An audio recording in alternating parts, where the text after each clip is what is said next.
As Ryan mentioned, we do have a guest speaker here with us today. It is Ruba Byrd. Ruba is the pastor of the Eugene Friends Church, the Quaker church on West 18th near Bailey Hill Road.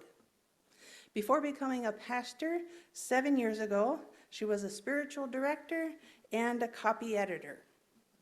Originally from Texas, Ruba has happily lived in Oregon for 18 years. Welcome, Ruba.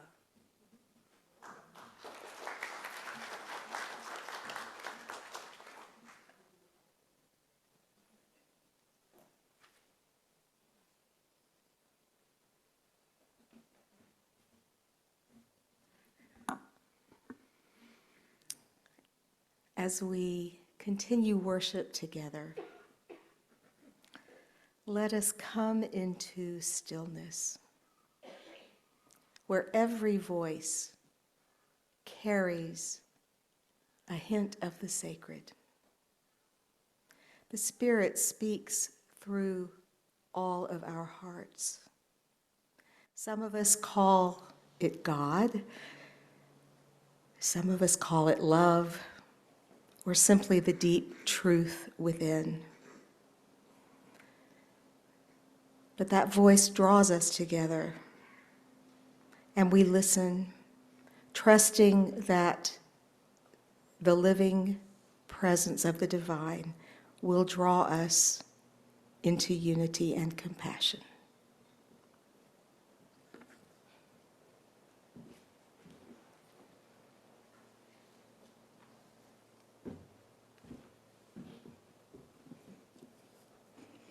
Thank you and welcome.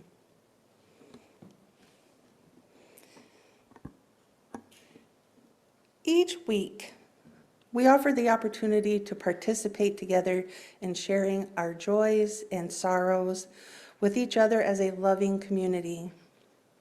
If you could use some extra support, we encourage you to reach out to our lay pastoral staff, whose names and pictures are on the wall in the corner over there. As you place a stone in water, release your sorrows to be transformed by the joys that have also been released into the water. Joy transforms sorrow. If you would like to place a stone in the water to express what you've been holding this week, you may do that now. There are 3 stations, 2 along the south wall and 1 on the north side near the sound booth. Zoom friends, if you want your joy, sorrows, and concerns to be shared with the congregation, you may type those into chat now. Blessed be. Well, good morning. I'm Ruba, and I am a short, gray-haired woman with short hair with glasses. There are several of us up here this morning. Although I think I'm probably the shortest at 5 feet. So I am so glad to be with you today. I have been here for many wonderful events. This congregation is just a beacon right here on this busy corner here in Eugene. I drive by this building quite often, and I always just feel a sense of the care for the community that just emanates from you. And Rev Jen is a good friend of mine and also has pastored me, mostly through listening and laughter in the 3.5 years since she and I met in an interfaith clergy group here in Eugene. And I also want to mention Ruth Ann Fraley, because Ruth Ann, for the past 2 Christmas Eves, has been the pianist in our Christmas Eve service before coming over here for yours. And her gifts, and even more than her musical gifts, which are wonderful, her presence has really been a joy for us to have that connection with her. So thank you for being a place where people like this have found their home and are offering their gifts to the community. So today happens to be World Quaker Day. When we worked this date out many months ago, I wasn't tracking that, and it wouldn't have made any difference.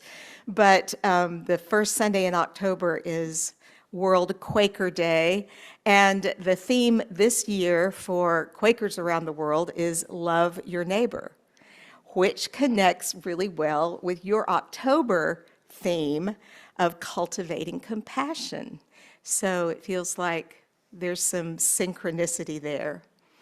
And I intended to mention that my pronouns are she, her. I think that's important, and I appreciate it. So I was going to say that at the beginning, and I'm saying it now. Thank you for being a place that recognizes that it's important for us to identify ourselves as who we are. So I was not always a Quaker. You might have guessed that because my introduction said I grew up in Texas. I grew up in Houston, Texas, as a Baptist, from a pretty Baptist family. My grandfather in Southeast Missouri was a Baptist preacher. In college, I got involved with Peace and Justice Baptists. They are out there. They're in Waco, Texas, which is where I went to college. Baptists who still connect deeply with their historical roots of peace and justice, and, if you can believe it, separation of church and state, and some of those other good things. But after I moved to the West Coast in the late 90s, actually to do graduate work at Graduate Theological Union in Berkeley, where my most creative, interesting classes were at Starr King, the Unitarian seminary there. I started attending a UCC church in Berkeley, and then I just dropped out of church after a whole lifetime of being there for a number of years when I lived in the Bay Area, I think 7 or 8 years. And then I moved to Portland and kind of found my way walking in one Sunday morning into a Friends Church, West Hills Friends Church in Southwest Portland, the first time I had ever been to a Quaker meeting. And after not knowing if I would ever even be in a church again in my life, I found myself drawn into the way of friends, which is one of the old terms for the Quaker path, Quaker values. And many things about the Quaker path appealed to me. But coming from the traditional, pretty evangelical Baptist background I came from, I was captivated by the belief that I think we share, that every person ever created has the capacity to be in connection with and be guided by God, Spirit, love, inner truth, inner wisdom, higher power, the sacred. And it had never made sense to me, the teachings that I heard, that put some people outside of that realm of connection with the divine. It had never made sense to me. And when I began to learn that 400 years ago, the earliest Quakers connected with that truth, that there is an inner flame, as they called it, a deep spark within each person that has to be nourished and cultivated. It seems pretty clear to me that there are people, myself included, who don't nourish that spark at times, who don't stop and listen to that inner voice that Ryan so beautifully actually preached my sermon for me, but that's okay. That Ryan expressed, that voice within, that when we listen to it and discern that that voice is being guided by love, then we can use it. Each one of us can use it to help discern what the next step is. So there I was a Quaker, and that was about 16 years ago. And my life with Quakers since then has been a wonderful journey of learning how to see that of God in every person, including myself. Sometimes it's the hardest for me to see God at work in my own life, or feel like there's part of God in me. But I keep coming back again and again to the power and the strength of that truth. What I'm going to focus on today for the next few minutes is what Quakers call Quaker process or Quaker discernment, because that's one of the ways that Quakers have learned and continue to learn and practice coming to a sense of unity in the midst of great diversity. And to me, that feels like, especially right now, an absolutely essential thing to be learning and practicing and nourishing. How, in the midst of great diversity, can people find a path, a place of unity? The way that Quaker process plays out in Quaker congregations, meetings, communities, is usually when there's a decision to be made, a corporate decision. Although, when people in their individual lives are looking for ways to discern the voice of God, the voice of love, they will gather even small groups of people together to go through this process. But in a larger sense, Quakers now for centuries have been coming together to listen together to the voice of the Spirit and to find guidance in that. One of the things that I think is powerful about this process is that it acknowledges from the get-go how different we are. Even in this relatively small group of people today, think about the different places we've come from.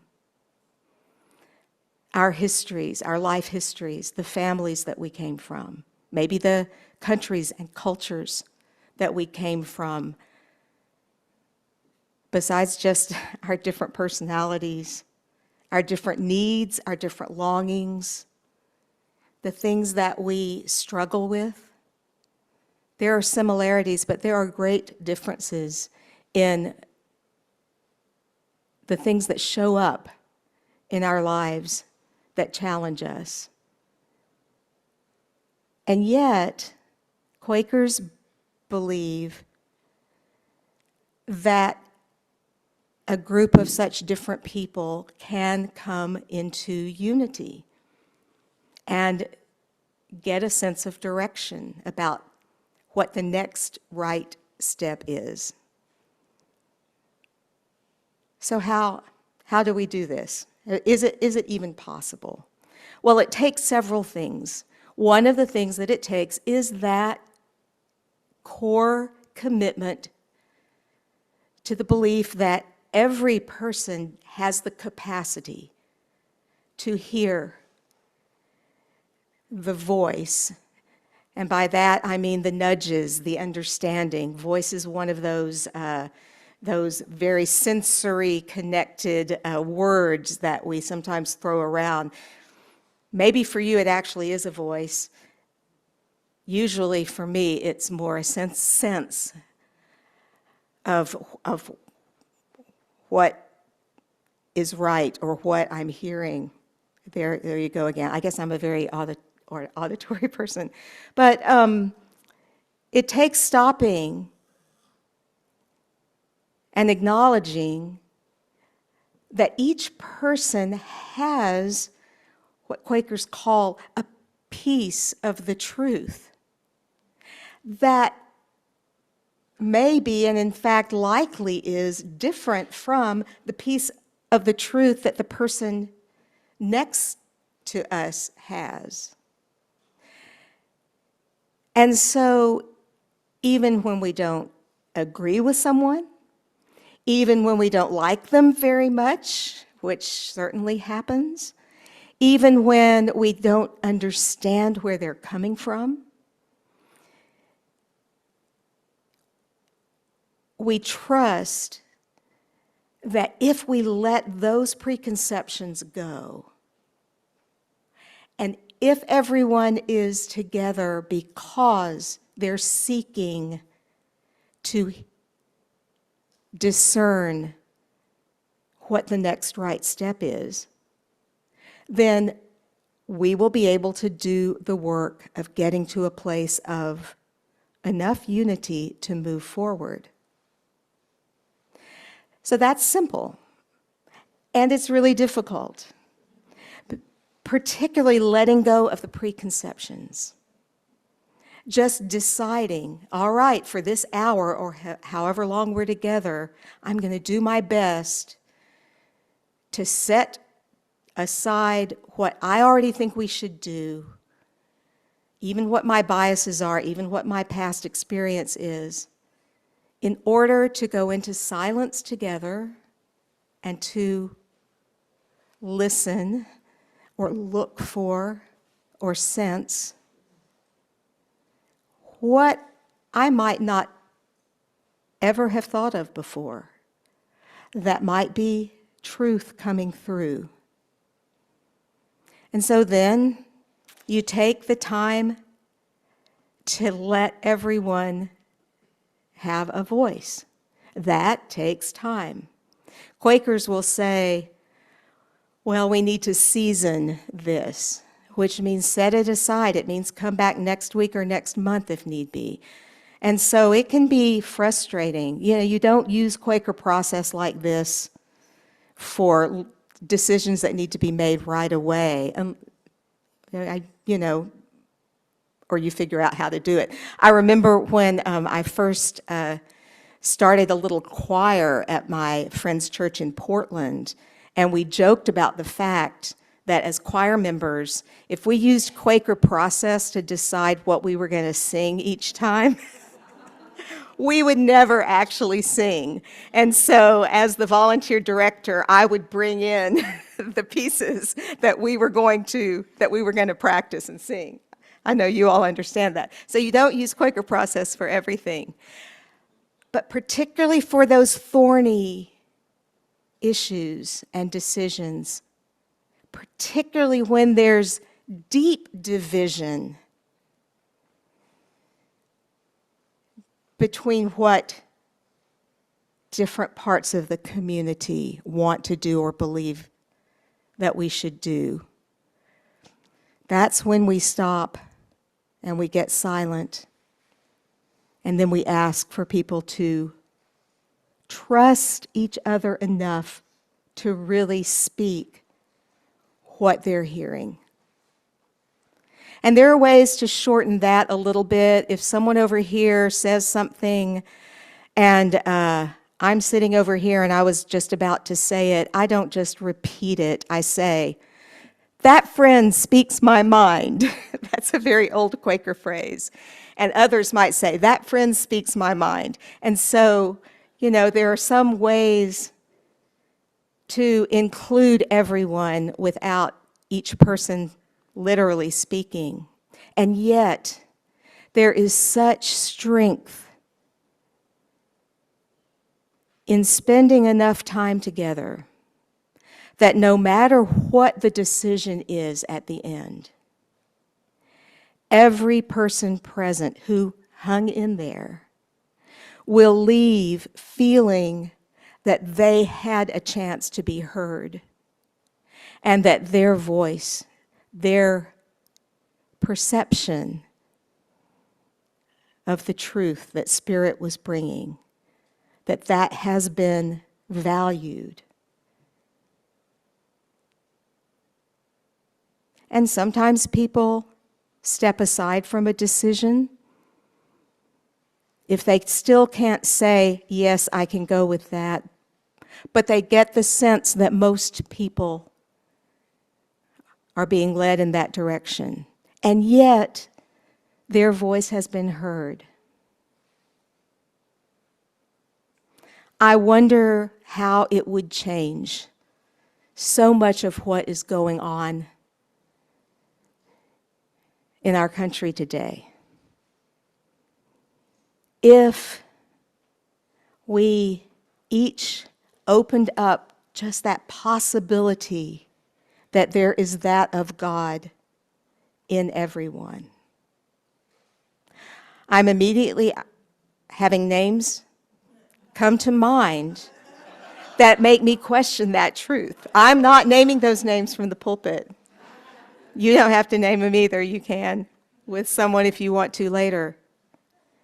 There's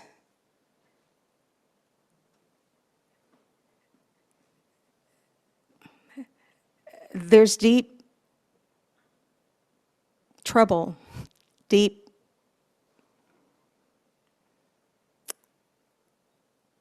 evil. I don't have time to even go into what I might mean by that word, but there are things that block the work of love. There are things within human beings, there are things within me that if I just let myself follow that greed or that sense of resentment or that anger, that will block the work of love in my life, and it will change what I do in the world.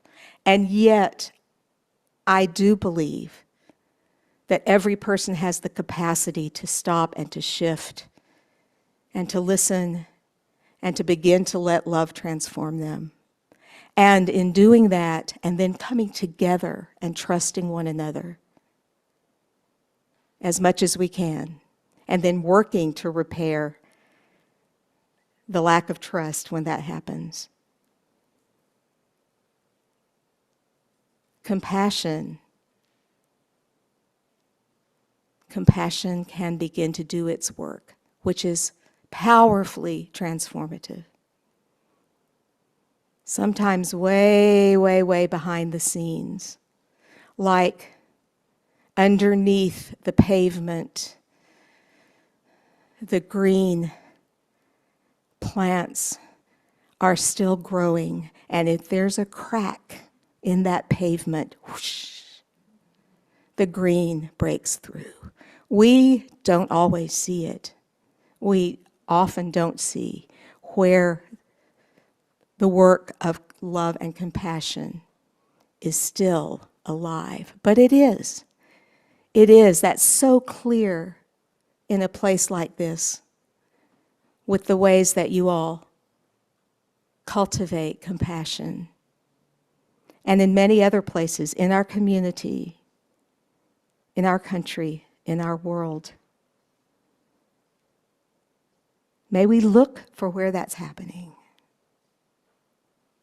May we water it and nourish it and widen the cracks. Get out the jackhammers. Sometimes it takes a jackhammer or more than one. But everywhere, everywhere, everywhere, the Spirit of love, the Spirit of God, is working relentlessly for good. Amen.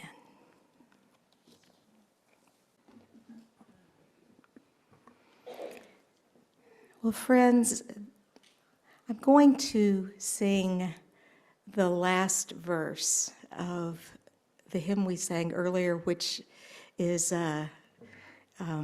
often shared as a Quaker hymn, My Life Flows On.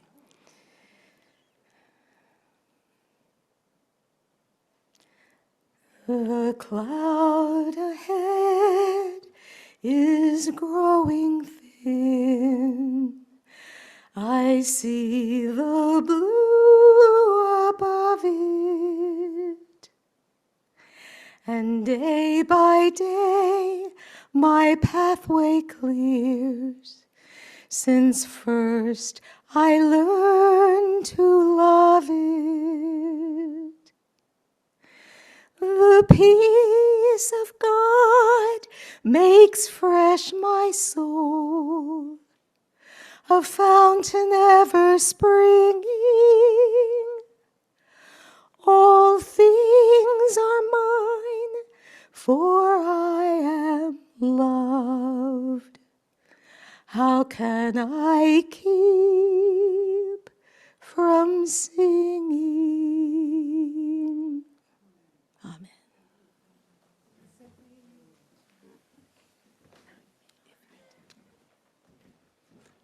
You were right, Ruba. That was supposed to happen before. If we shall say together our chalice distinguishing words. We extinguish this flame, but not the light of truth, the warmth of community, or the fire of commitment. These we carry in our hearts until we are together again. Blessed be, go in peace.